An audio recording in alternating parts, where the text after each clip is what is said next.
Assalamualaikum. Assalamualaikum àddina. Assalamualaikum Sénégal. Bakary Richard Diémé, coordonnateur de la JPS communale de Bignona et vice-coordonnateur de la JPS départementale de Bignona. Waaw, tey dañoo organiser conférence de presse pour ñëw wax ak waa àddina, wax ak waa Sénégal pour lii nga xamante ne lii waaja am sunu réew mooy lan. Ousmane Sonko, le leader du parti PASTEF, mi nekk tey suñu njiit, nekk tey suñu leader, moom la état Sénégal fas yéene jàpp xañ ko lii ay droit am, xañ ko li nga xamante ne mooy yelleefam fii ci Sénégal ci ay wax yi nga xamante ne ay waxu caaxaan kese la. mooy lan? affaire u Sweet Beauté, mooy affaire boobu nu problème boobu ko wute jotale ak soxna suñ naan Adji Sarr. mu nekk li nga xamante ne depuis lors ñu ngi koy suivre, ñu ngi xool, ñu ngi jàngat, ñu ngi lire exactement lan moo nekk problème bi. On a suivi ce dossier ba ñu gis ne dossier bi kat du lenn lu dul yëfu caaxaan, du lenn lu dul yëfu kasaw-kasaw gii ñu bëgg a jàpp suñu njiit mooy le président Ousmane Sonko.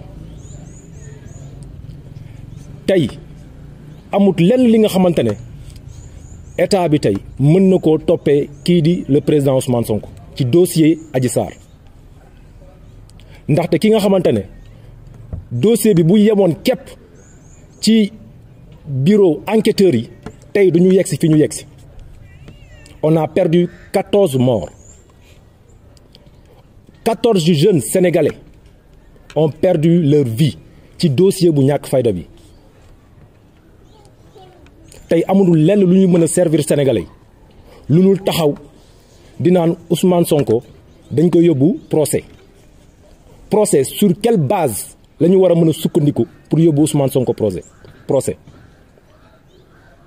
ñun en tout cas la jeunesse sénégalaise fas yéenewuñu ànd ak forfaiture boobu noonu nga xamante ne état Sénégal mu ngi ko bëgg a teg ki nga xamante ne moom mooy suñu leader. te bu soobee yàlla on va s'y opposer. dinañ taxaw bañ nooteel, dinañ taxaw bañ oppression, parce que ñun askanu Sénégal kenn du ñu noot, kenn du takk suñuy bakkan buum di ñu womat. ñun peuple sénégalais dañoo bëgg liberté, te liberté bi ñu bëgg dañu koy jox ci jàmm wala soit ñu dem jëli ko par force. te loolu nekkul nag li ñu yéene. waaye bu fekkee ne état bi nga xamante ne tey moom moo yor suñu dund, moom moo yor tey ci ndogalam suñuy bakkan, moom moo yor lépp li nga xamante ne sénégalais war na cee mën a gis boppam, tey état boobu noonu bëgg a wëlbatiku tey dal ci kaw sénégalais, ñun dinañ taxaw jàmbaarloo, dinañ taxaw fas yéene jàmbaarloo ak état bi nga xamante ne bëgg a taxaw bëgg a salfaañe droit wu président Ousmane Sonko. Ousmane Sonko dafa war a nekk candidat en 2024 te amut lenn lu koy dindi. amut lenn lu koy dindi. Il sera candidat aux élections de 2024 par force, parce que amul benn loi, benn interdit wala soit benn texte bi koy interdire à ce que mu nekk candidat aux élections de 2024. kon donc bu ñu bëggee wut feneen fu ñu koy tere pour mu nekk président en 2024 nañu indi beneen alibi, mais li ñu bëgg a teg loolu du alibi. Et je rappelle, le président Macky Sall ci ëllëgu événement yu mars dafa génn taxaw devant sénégalais yëpp mu ne je cite je vous ai compris te ma jàpp ne kàddu googu noonu bu ko waxee ñun jeunesse su Sénégal ci ñun la ko adressé parce que jeunesse sénégalais boobu noonu lañ jàpp ne ñoom dañoo xiif jeunesse sénégalais boobu noonu ñoom lañ jàpp ne ñoom bëgguñu seen réew ba lépp lu fi jóg ni dem yàq ko ñun la doon adressé kàddu googu noonu ba mu ñu ne je vous ai compris tey en 2023 ñu jég si ay bëgg indiwaat le même dossier donc ma jàpp ne le président de la République vous n'avez pas compris votre jeunesse le président Macky Sall vous n'avez pas compris la jeunesse sénégalaise ndax boo leen comprendre woon doo ñëwaat bëgg a moy ci dossier bi nga xamante ne du aboutir fenn fudul ay jëya mais tey tout un appareil ñu ngi topp bëgg a néewal doole ki nga xamante ne moom mooy le président Ousmane Sonko te loolu on l'acceptera pas. Pour terminer, le président Ousmane Sonko c'est le candidat de la jeunesse sénégalaise. Le président Ousmane Sonko c'est le candidat du peuple sénégalais te amut lenn li nga xamante ne war na koo mën a tere pour mu nekk candidat aux élections de 2024 te mu nekk tamit le président de la République du Sénégal. dëkk bi ku artuwul di nga àtte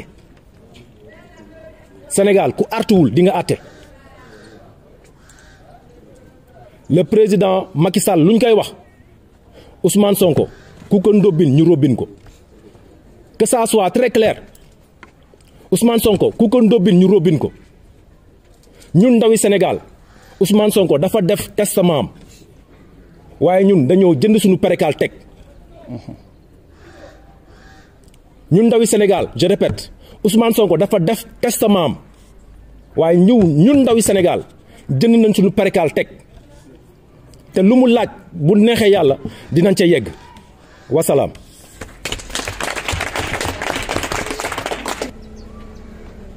Population du Sénégal,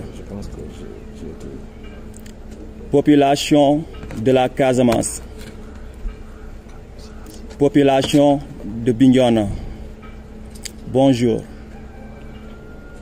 L'heure de la résistance a sonné, dit président Ousmane Sonko. Nous avons constaté avec lucidité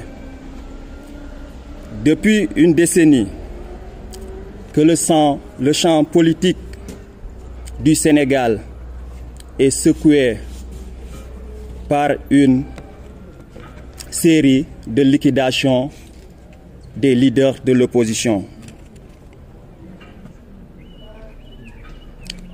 Ourdi par le président Macky Sall et sa justice. La volonté du président Macky Sall consistant à réduire l'opposition à sa plus simple expression demeure toujours une réalité, celle de bâtir un Sénégal sans opposition.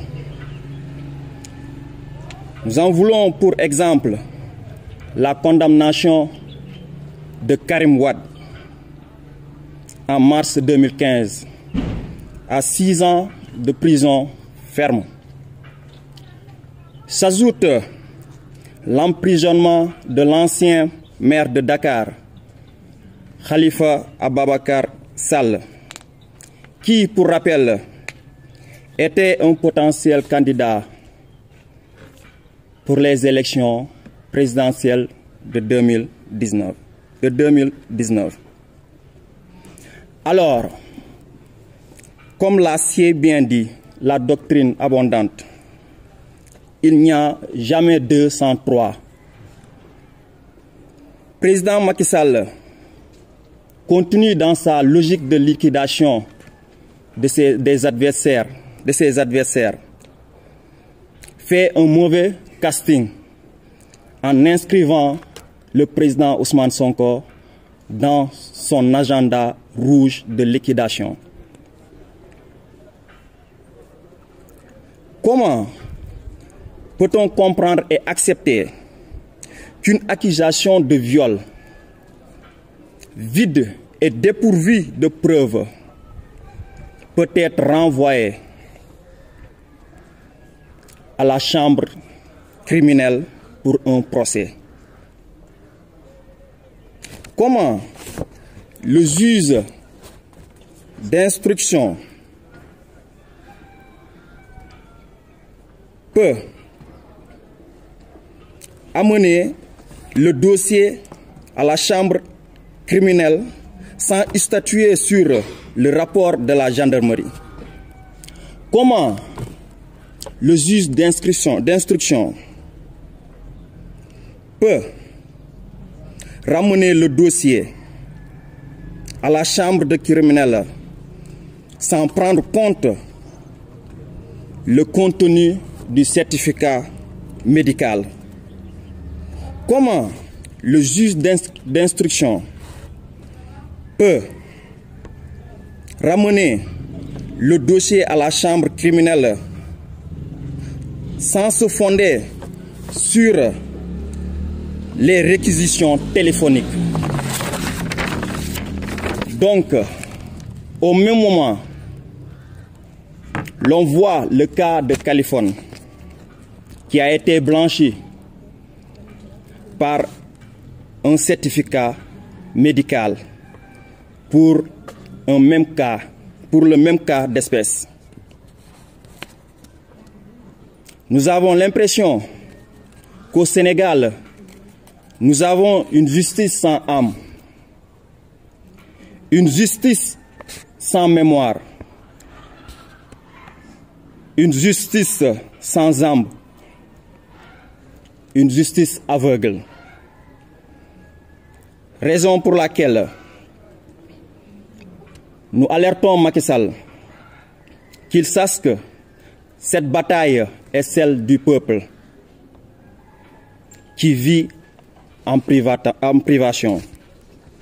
Privation de nos ressources minières, privation d'opinion, privation de justice et même privation de rire, car on a vu un jeune du parti de PASTEF, un jeune de PASTEF qui se nomme Ousmane Diagne, pour un rire mérite d'être emprisonné. Donc, le peuple sénégalais fera face à ce régime qui ne cesse de berner, de nourrir les jeunes de faux espoirs. Un Sénégal où la corruption, le népotisme, la délinquance financière et morale, le laxisme et surtout l'injustice sont devenus l'exercice favori du gouvernement de Macky Sall. La manipulation, le mensonge, le complot érigé en système de bonne gouvernance. J'évoque une citation qui dit « Malheur à la génération dont les juges méritent d'être jugés ». Ousmane Sonko, lors de son meeting à Keur Massar, avait annoncé qu'il est prêt à faire face à ce régime, qu'il a déjà fait son testament. Nous alertons Macky Sall pour lui dire que la population de Bignona, la jeunesse de Bignona est déjà prête pour renverser et protéger le projet. Car nous, les jeunes militants de PASTEF, c'est nous qui sommes les bailleurs du projet. Nous sommes les garants et les combattants de ce projet. Donc, qu'ils sachent que nous, jeunesse de Bignona, nous avons déjà fait notre testament et que aussi nous avons accepté nos 7 mètres de percale pour lui montrer qu'on est déjà des cadavres ambulants. Et que pour terminer aussi, j'évoquerai cette citation qui dit « Résistance et obéissance, voilà les 2 vertus du citoyen. Par obéissance, il assure l'ordre. Par résistance, il assure la liberté. Vive la liberté, vive la paix, vive la résistance. » Merci.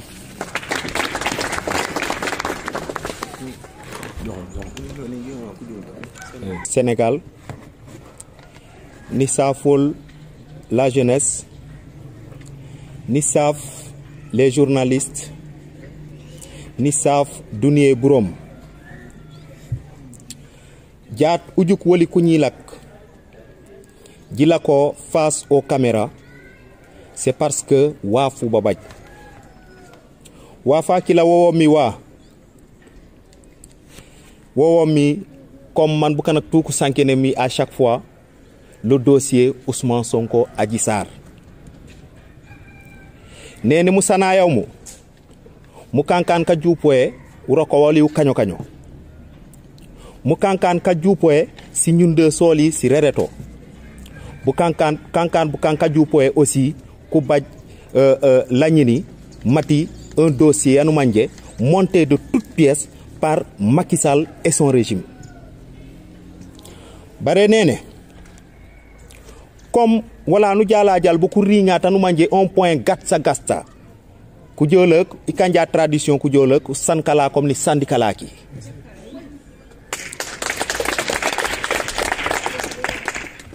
nene ungarlo jat musanayam biok tamuri ñatate fuké le procureur o déjà ne juger affaire ban parce que comment se fait-il un dossier Yanou Mandje enquêté au niveau de la gendarmerie qui dans la conclusion que assez ka musana yo mo la jata sanken jababe ke jumum na sanken babu donc mo la mu jumut awo procureur nous nga responsabilité yoli manu changer partie qui là est-ce que procureur qui la na préparé be malagenam apparaît autre ya yoyomi ku kengo keng mati le rapport interne de la gendarmerie nana manjut mante bo baj ça. Baré pourtant, du rapport qu'il a, le procureur Fango, il vient confirmer le rapport tout en disant que le capitaine Touré wana kik nyarotu les malegen. Mais wafa wana umanjit mante obaj. Abon kane mante mumaj que le capitaine Touré wana kik nyaro les malegen.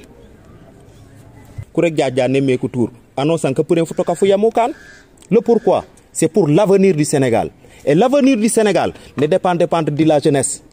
Donc moi qui le dossier ane yo tentan wa ila wano san wajebe baj qu'il en tire les conséquences parce que oa qu'il est la police oa qu'il est la gendarmerie oa qu'il est la justice oa qu'il est les militaires bukana kanku bujnya tout c'est avec des balles et ils ne vont pas dire que ce sont des manifestants koku bujemi avec des balles si c'est ça s'avère être vrai comment ku gajo reña donc ce qui veut dire buko lebe kamburo kaboli parce que bou djebe bouy beji la koy manji jiker jusqu'à ce que boukan ku ken si arme sans kombe bouj mom muy la jeune muy donc le renseignement yolo na fawt donc fu gajo raf ki la les continuer tani djebe jolé pani mingen to fang chaque événement badjat binjona on paye plus les pots cassés wakane parce que sauf toli boukan et pourtant les mêmes manifestations si badje badj ailleurs.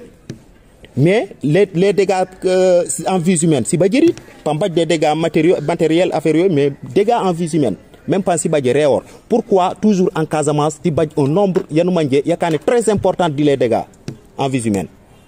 C'est parce que babadjouan un adjectif yang kousofé mouli. Je ne vais pas prononcer le mot pour ne pas aussi créer certaines choses. Mais cette fois-ci, même Anna Khosoé, c'est une mise en garde. C'est pas une menace, c'est une mise en garde. Nous en avons assez des morts. Nous en avons assez. Assez, c'est assez. Comme on dit en anglais, on est arrivé à un point, point of no return.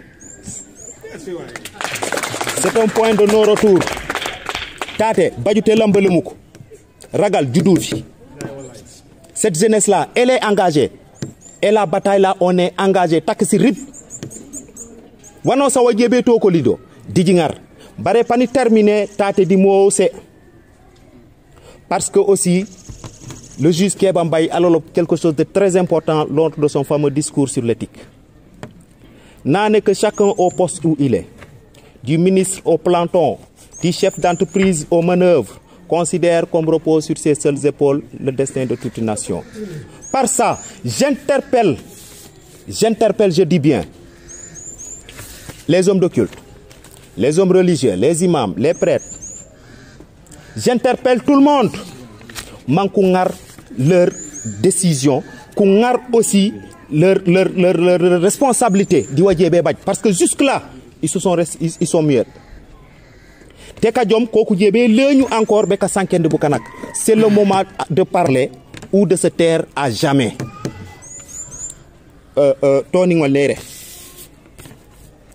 Voilà. Donc Néné Diat Tanomania la sécurité yeti Ousmane Sonko yoydu ngena woli la sécurité de Ousmane Sonko yoydu ngena woli wano san wajebe baj Ousmane Sonko buko ils sont responsables et dans ce cadre Ousmane Sonko famille la yobabe au Sénégal woli tout kala ko nya famille solo li sos babe buko ku kat deere ku ñoli jakon ku pure ni ku kat yi deere donc wano san wajebe baj Ousmane Sonko je répète responsabilité Oli, Mabikungar aussi de responsabilité face à cela. Donc je vous remercie. Merci.